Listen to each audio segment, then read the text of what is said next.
जय हिंद साथियों, एक बार फिर से इसरो ने इतिहास रच दिया है। जिस प्रकार लोग गलती करके अपने गलतियों से सीखते हैं, उसी प्रकार इसरो ने जो चंद्रयान 2 में गलती किया था उसको न दोहराते हुए, उससे सीख लेते हुए चंद्रयान 3 मिशन को लॉन्च कर दिया है और सफलतापूर्वक पृथ्वी के ऑर्बिट में इसको स्थापित कर दिया है, घेरे में स्थापित कर दिया है। आइए समझते हैं पूरा इसका A to Z मिशन कैसे इसको लॉन्च किया गया और साथ ही साथ चांद पे उतरने तक का पूरी प्रक्रिया हम लोग इस सेशन में देखने वाले हैं। पूरा A to Z निश्चित ही सब कुछ आप लोगों को बहुत अच्छे से समझ में आ जाएगा। चांद के लिए एक वाक्य कहा गया है कि तू चांद है, तू तेरे नखरे दिखाएगा है, लेकिन ये नया भारत तेरा आशिक है, लौट कर आएगा ही। साथियों, ये नया भारत है, पीछा छोड़ने वाला नहीं है। हम लोग अपनी गलतियों से सीखे हैं और जब तक कामयाबी हमको मिल नहीं जाती है तब तक हम लोग पीछे हटने वाले हैं नहीं। आइए समझते हैं कि इस चंद्रयान 3 मिशन को कैसे लॉन्च किया गया, किस किस प्रक्रिया से कैसे इसको पृथ्वी की कक्षा में स्थापित करके फिर चांद की कक्षा में उसको स्थापित किया जाएगा, उस पे उतारा जाएगा चांद पे। आइए पूरी बातें हम लोग समझने की कोशिश करते हैं।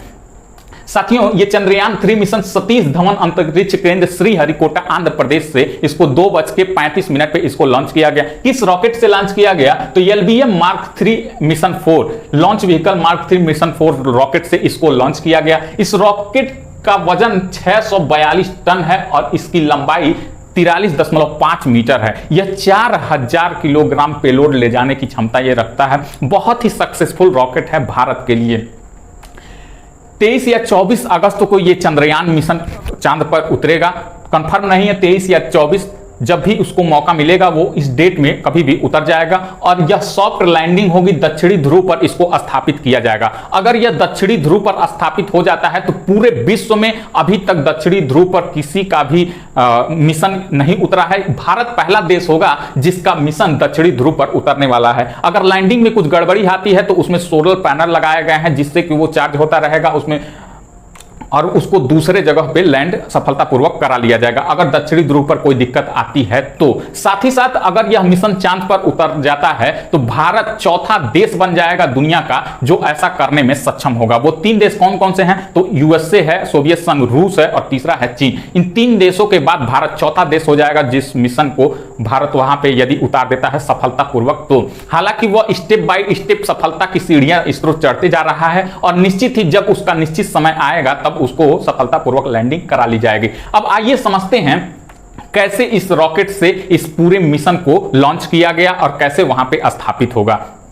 जो ये रॉकेट है ये S2 बूस्टर के साथ 1627 किलोमीटर घंटा की स्पीड से ये छूटेगा और S2 बूस्टर 2 इसमें बूस्टर लगे हुए हैं और ये बूस्टर 108 सेकेंड तक तब तक ये कितनी ऊंचाई पर चले जाएंगे? 1627 किलोमीटर की स्पीड से 45 किलोमीटर तक की ऊंचाई पर चले जाएंगे। तब तक रॉकेट का स्पीड हो जाएगा 6437 किलोमीटर। तब ये दोनों बूस्टर क्या होंगे? अलग हो जाएंगे। दोनों बूस्टर के अलग हो जाने के बाद L110 लिक्विड इंजन काम करना शुरू कर देगा। इसके बाद से 127 सेकेंड तक 62 किलोमीटर की दूरी यह रॉकेट 62 किलोमीटर की दूरी तक पहुंच जाएगा और तब तक उस रॉकेट की स्पीड हो जाएगी 7000 किलोमीटर प्रति सेकेंड, जो कि स्प्रीड सीट वहां पे मतलब हीट सीट वो क्या होगा? वो हट जाएगा। आगे से हीट सीट जो कि वायुमंडल के ताप और दाब को कवर करके रखता है वो क्या होगा? आगे से हट जाएगा। ठीक है, जो चंद्रयान 3 का इंटीग्रेटेड जो मॉड्यूल है वो दिखने लगेगा, खुले में वो दिखने लगेगा।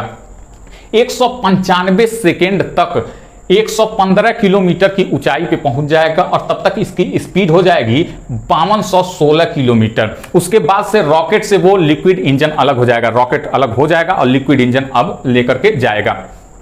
उसके बाद से 306 सेकेंड तक 175 किलोमीटर की ऊंचाई पर यह लिक्विड इंजन चला जाएगा लॉन्च व्हीकल के साथ और 16643 किलोमीटर प्रति घंटा इसकी स्पीड हो जाएगी। वहां 306 सेकेंड के जाने के बाद 175 किलोमीटर जाने के बाद लॉन्च व्हीकल से लिक्विड इंजन भी अलग हो जाएगा। अब 2 सेकेंड के अंदर ही क्रायोजेनिक इंजन स्टार्ट हो जाएगा और 308 सेकेंड पर जाने के बाद और 308 सेकंड से 954 सेकंड तक इसकी स्पीड क्या रहने वाली है, 36,871 किलोमीटर प्रति घंटा इसकी स्पीड रहने वाली है। उसके बाद से इंजन बंद हो जाएगा और यह पृथ्वी की कक्षा में 969 सेकंड पर 179 किलोमीटर की ऊंचाई पर यह जीटीओ में स्थापित हो जाएगा, यानी पृथ्वी की कक्षा में जियो सिंक्रोनस ट्रांसफर ऑर्बिट ये पृथ्वी की कक्षा में स्थापित हो जाएगा और यहां से पृथ्वी का ये चक्कर लगाएगा। पृथ्वी का चक्कर लगाने के बाद लगभग 5 चक्कर लगाएगा और इसका चक्कर लगाने के बाद एक तरफ इसकी दूरी बढ़ती जाएगी और इसका चक्कर लगाने के बाद वो चांद का चक्कर लगाना शुरू करेगा। अब चांद का चक्कर लगाएगा, उसका अवलोकन करेगा, ये नहीं कि चांद पे जाके धड़ाक दे उतर जाए, नहीं, उसका भी अब ये पूरा चक्कर लगाएगा और 5 चक्कर उसका भी लगाने के बाद और उस पर क्या होगा, सॉफ्ट लैंडिंग उसकी कराई जाएगी। सॉफ्ट लैंडिंग में लैंडर के अंदर रोवर को रखा गया है, जबकि लैंडर की वजन कितनी है, तो 1726 किलोग्राम इस लैंडर का वजन है और इसके अंदर रोवर है।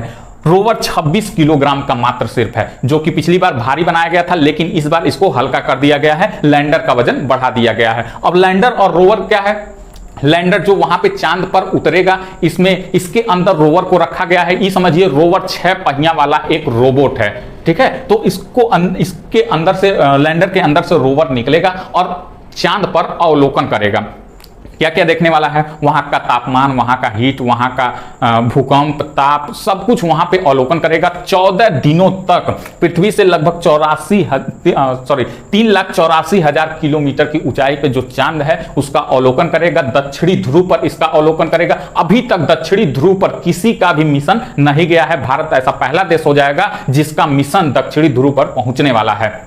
सफलतापूर्वक यदि लैंडिंग हो जाती है और हो ही जाएगी, इसमें कोई भी गलती अभी तक नहीं आया है, न ही आने वाला है कोई गलती। और हम आशा करते हैं कि जब 23 और 24 अगस्त आएगा तो इसकी लैंडिंग सफलतापूर्वक हो जाएगी। 14 दिनों तक ये चांद पर पूरा अवलोकन करने वाला है, कैसे उसका क्या होगा क्या नहीं होगा, सब कुछ अवलोकन करने के बाद वो उस पूरी जानकारी को क्या करेगा, भारत को दे देगा। ये थी पूरी प्रक्रिया, कैसे कैसे कैसे कैसे पूरा सब कुछ जाएगा और काम करेगा। आई होप ये पूरी बातें आप लोगों को समझ में आई होंगी। और हाँ, अभी तक जो लोग नए जुड़ रहे हैं, चैनल को सब्सक्राइब नहीं कर रहे हैं, देख रहे हैं वीडियो पे व्यू तो जा रहे हैं, बहुत ज़्यादा जा रहे हैं, लेकिन लोग चैनल को सब्सक्राइब नहीं कर रहे हैं। मेरा 90% व्यूअर ऐसे हैं जो बिना चैनल सब्सक्राइब किए वीडियो को देखते हैं। तो प्लीज इसमें कोई पैसा नहीं लगने वाला है, चैनल को सब्सक्राइब कर दीजिए, बेल आइकन प्रेस कर लीजिए ताकि हमारी वीडियो का नोटिफिकेशन आप तक सबसे पहले पहुंच सके। और ऐसे ही हम आप लोगों के साथ रियल न्यूज लाते रहें, आप लोगों को अवगत कराते रहें, देश दुनिया में क्या चल रहा है क्या नहीं चल रहा है, सब कुछ आप लोगों के सामने लाते रहें। मिलते हैं नए सेशन के साथ, नए वीडियो के साथ, तब तक के लिए धन्यवाद।